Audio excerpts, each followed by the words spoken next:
Hi guys, my name is Viha Suhas Bhatt. I'm from SVCE and my USN is 1B22 IS059. Today we're going to talk about deadlocks and deadlock handling in operating systems.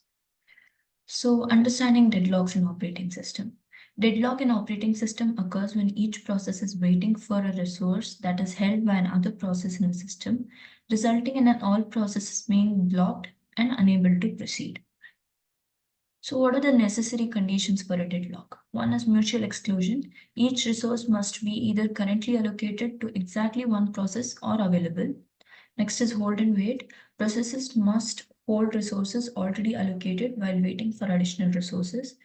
Next is no preemption. Resources cannot be preempted and taken away from the process holding them. Next is circular wait. A set of waiting processes must exist such that each process is waiting for a resource held by the next process.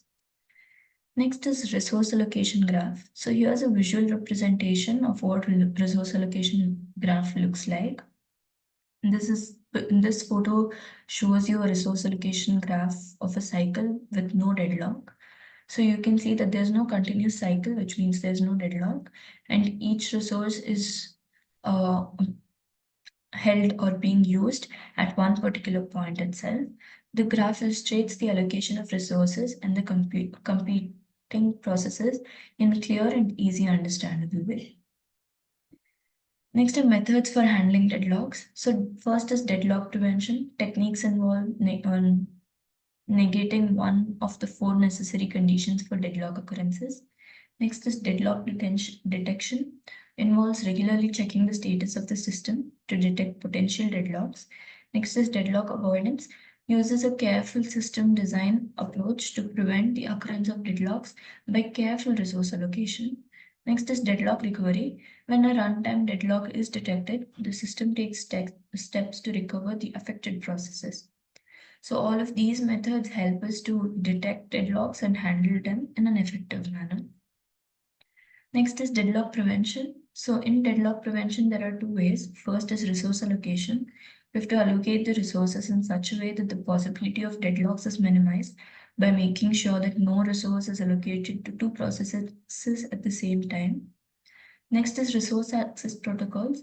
This helps to establish protocols to govern how resources are accessed by the processes. So by allocating protocols for resource access, we're making sure that only one process is able to use the resources at one point and preventing deadlocks. Next is deadlock avoidance. Again, can be done in two ways. First is safe state, and next is Banker's algorithm. In the safe state system, there exists a sequence of processes that can complete execution without causing a deadlock. This sequence is known as the safe state. So we keep on trying to solve a problem till we get a safe state in the system. Next is Banker's algorithm. This is the algorithm designed to allocate resources to avoid the possibility of deadlocks. So this will allocate resources in such a way that there is no possibility of deadlocks at all. Make sure that there's no cycle found in any use of process and requests. Next is deadlock detection and recovery. Again, can be done in two ways. First is algorithmic detection.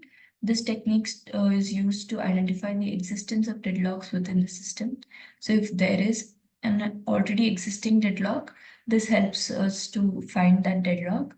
Next is recovery strategies. This is the methods to release resources and allow processes to continue execution in the event of a deadlock.